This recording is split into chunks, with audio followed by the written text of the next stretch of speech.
Title: The Royal Nice Day. It was a bright morning in Enchancia, and Princess Sofia was twirling happily in her room.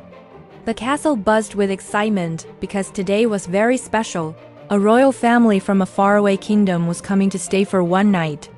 It wasn't just any visit. It was the first time Sofia and her family were hosting an entire royal family for an overnight stay. Queen Miranda wanted everything to be perfect. "Sofia, dear," she said gently as she arranged fresh flowers on the dining table, "remember to make our guests feel at home. You always have such a kind heart." Sofia smiled. "I'll make sure they have the best night ever, Mom," King Roland added with his usual cheer. "And no royal mix-ups this time, Sofia." He chuckled, remembering the time Sofia accidentally turned Cedric's potion bottle into a glowing frog. Bailiwick, the royal steward, was busy checking every detail. The red carpet was spotless. The rooms were sparkling, and the chandeliers shone brighter than ever. Even Clover, the rabbit, looked unusually tidy, nibbling politely on a carrot under Sofia's vanity table.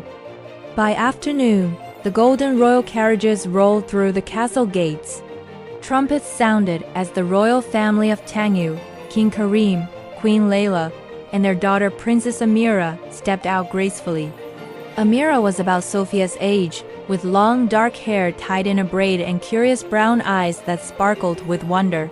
"Welcome to Enchancia," Sofia said with a big smile, bowing just as Bailiwick had taught her. Amira smiled back shyly. "Thank you, Princess Sofia. Your castle is beautiful." "Please, just call me Sofia," she replied warmly. "I'll show you around." As the two princesses walked through the castle halls, they chatted excitedly. Amira was fascinated by the moving portraits, talking animals, and especially by Sofia's magical amulet, the Amulet of Avalor. "Does it really have magic inside?" Amira asked, her eyes wide with wonder. Sofia nodded.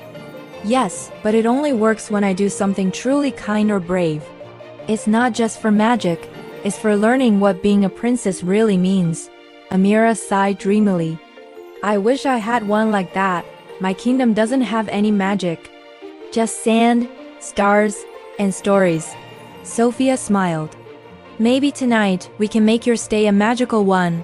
After dinner, which was filled with laughter, music, and delicious food, Queen Miranda suggested that Sofia and Amira have a sleepover in the royal guest room. The girls were thrilled. They changed into their nightgowns, brushed their hair, and decided to tell each other stories before bed. Amira shared tales of glowing deserts and sand spirits that whisper secrets to travelers. Sofia, in turn, told her about the fairies at Royal Prep, about flying horses, and the time she helped a mermaid princess under the sea.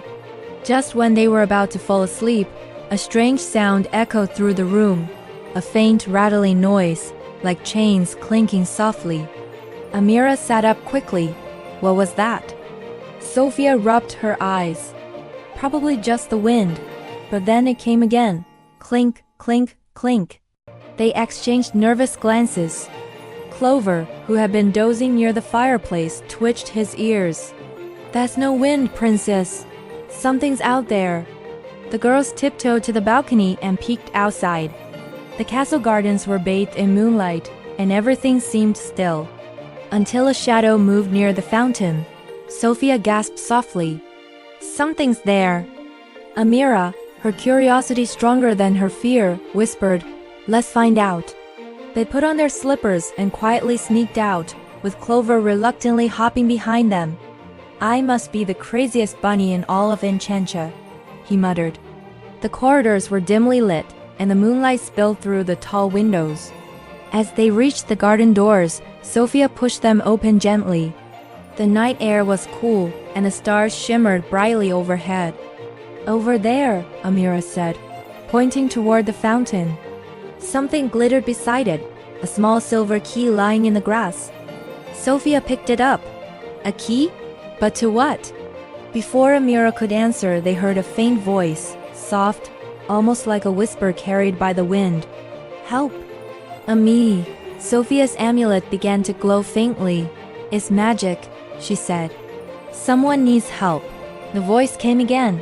guiding them toward the far side of the garden. There, behind a rose hedge, stood an old wooden door half hidden by vines. It looked ancient and forgotten. Sofia fit the silver key into the lock, and with a gentle click, the door opened, revealing a small stone staircase leading down into darkness. Clover groaned. "Oh no, no, no. I don't do spooky basements." But Sofia held his paw gently. "Don't worry, Clover. We'll be fine. The amulet is glowing. That means we're doing the right thing."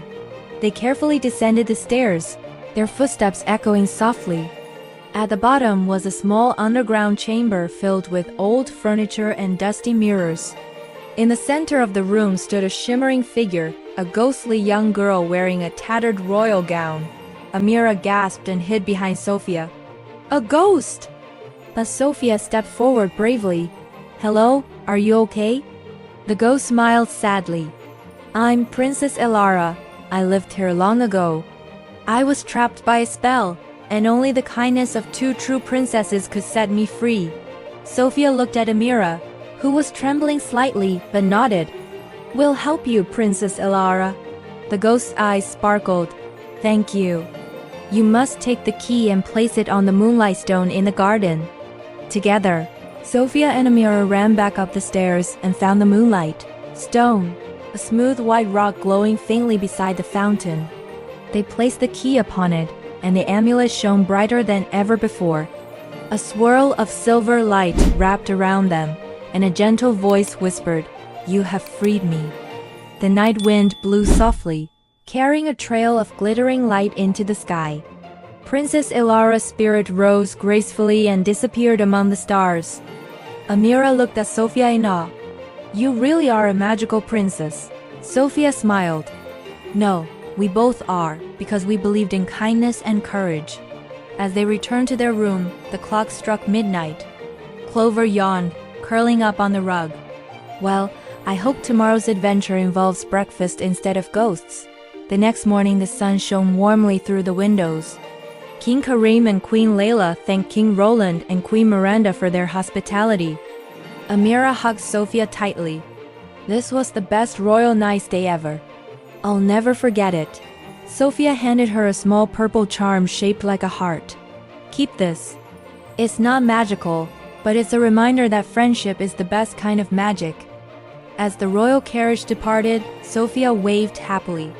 She felt proud, not because of the magic, but because she had made a new friend and helped someone in need. That night, as Sofia looked out her window at the stars, she thought she saw a faint shimmer, Princess Elara's light smiling down at her.